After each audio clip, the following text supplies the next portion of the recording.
آج دنیا کے اوپر جتنے بھی مذاہب پائے جاتے ہیں، الہامی مذاہب، وہ یہ دعویٰ نہیں کر سکتے کہ ہمارے پیغمبر کی پوری تعلیمات اصل شکل میں ہمارے پاس موجود ہیں۔ تغیر ہو چکا ہے، تبدیلی لائی جا چکی ہے، لیکن قرآن مجید اپنے اصل الفاظ کے ساتھ زیر و زبر کے تبدل کے بغیر صدیاں گزرنے کے بعد آج بھی اسی طرح موجود ہے۔ تو ان روشنیوں کے ہوتے ہوئے، ان اجالوں کے ہوتے ہوئے اگر ہم اندھیروں میں رہیں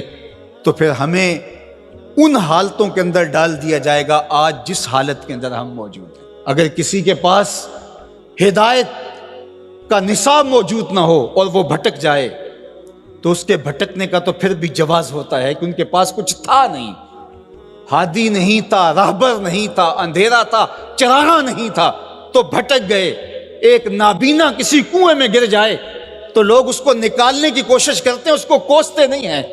لیکن ایک انکھیارا کسی کنویں میں گر جائے، کسی گڑھے میں گر جائے تو لوگ اسے نکالنے کی بھی کوشش کرتے ہیں، اسے کوستے بھی ہیں۔ تیری آنکھیں نہیں تھی، تجھے اللہ نے چراغاں نہیں دیا تھا، تو پھر بھی گرا ہے۔ یار اگر کوئی اور گمراہ ہو جاتا ہے، اندھیروں میں بھٹک جاتا ہے تو اس کی بات نہیں ہے حضور کا غلام اور اندھیروں میں چلا جائے، اس لیے کہ تمہارے پاس قرآن موجود ہے، تمہارے پاس ہدایت کا چراغاں موجود ہے۔ اس کتاب کے ہوتے ہوئے تم کس طرح اندھیرے میں ڈوب سکتے ہو، کس طرح ظلمتوں کے سوداگر بن سکتے ہو، کس طرح تم فرقہ فرقہ ہو سکتے ہو، کس طرح تم تشدد اور تفریق کا شکار ہو سکتے ہو، کس طرح تم گروہ بندی کا شکار ہو سکتے ہو جب تمہارے پاس اللہ کی کتاب موجود ہے۔ اس کتاب سے جڑنے والے ہدایت کی راہوں کے مسافر ہوتے ہیں۔ اقبال نے جب شکوے کی زبان کھولی تو لہجہ بہت تلخ ہو گیا۔ اقبال پھوٹ پھوٹ کے رو رہا ہے، اپنے رب سے شکایت کر رہا ہے۔ صفائے دہر سے باطل کو مٹایا ہم نے، نوع انسانی کو غلامی سے چھڑایا ہم نے، تیرے کعبے کو جبینوں سے بسایا ہم نے، تیرے قرآن کو سینوں سے لگایا ہم نے، پھر بھی ہم سے گلا ہے کہ وفادار نہیں، ہم وفادار نہیں، تو بھی تو دلدار نہیں۔ کہا کہ مالک ہم نے کیا کیا نہیں کیا، جنگوں کی مصیبتیں سہی، تکلیفوں سے گزرے، اذیتیں سہی، تیرے نام پہ تلوار اٹھائی، جنگ و جدل کے بازار گرم ہوئے، ہم نے جگر پارے دیے شہادت کے لیے، لیکن آج وہی امت در در رسوا ہو رہی ہے، اسی امت کو کاٹا جا رہا ہے، اسی امت کے بچے ذبح کیے جا رہے ہیں، آج گلی گلی کشکول لیے ہم گھوم رہے ہیں، مالک ہمارے ساتھ یہ کیا ہو گیا؟ تو جواب آیا تو سارا نشہ اتر گیا۔ جواب انہی لفظوں میں ہے، صرف صیغہ بدلتا ہے۔ آواز آئی صفائے دہر سے، باطل کو مٹایا کس نے،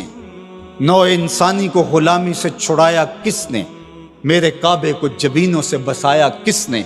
میرے قرآن کو سینوں سے لگایا کس نے، تھے تو آبا وہ تمہارے ہی مگر تم کیا ہو، ہاتھ پہ ہاتھ دھرے منتظر فردا ہو، ہر کوئی مستے مئے ذوق تن آسانی ہے، تم مسلمان ہو یہ انداز مسلمانی ہے، حیدری فقر ہے نئے دولت عثمانی ہے،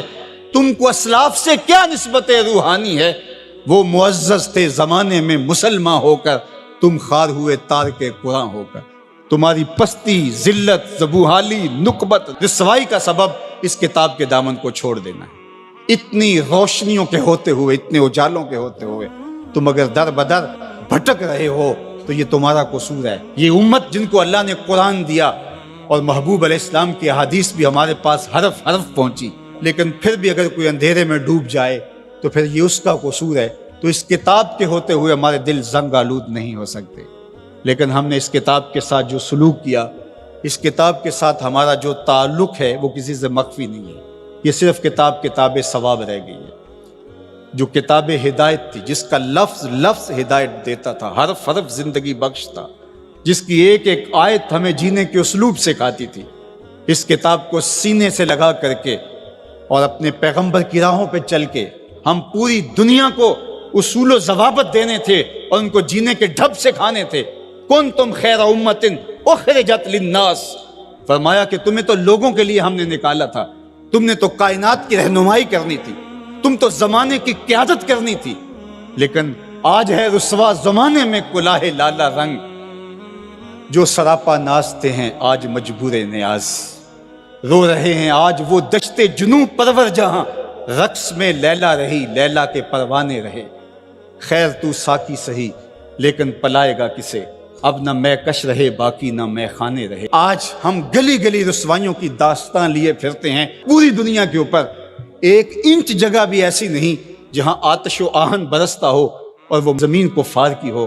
جہاں بھی خون گرتا ہے نسب پوچھو تو وہ مسلمان کا خون ہو، وہ افغانستان میں ہو، وہ سیریا میں ہو، وہ یمن میں ہو، وہ عراق میں ہو، وہ کشمیر میں ہو، وہ القدس میں ہو، جہاں بھی بہتا ہوا خون دکھائی دیتا ہے وہ اس امت مرحوم کا خون بہتا دکھائی دیتا ہے، اس لیے کہ ہم نے اس قرآن کو چھوڑا۔ یہ ہمارے اعمال کی سزا ہے، بد اعمالیوں کی سزا ہے کہ آج دشمن کو ہمارے اوپر مسلط کر دیا گیا اور ہمیں رسوائی اور ذلت کے کار مذلت میں ڈال دیا گیا۔ لیکن افسوس یہ ہے کہ اس کے باوجود بھی ہم سنبھلنے کے لیے تیار نہیں ہیں۔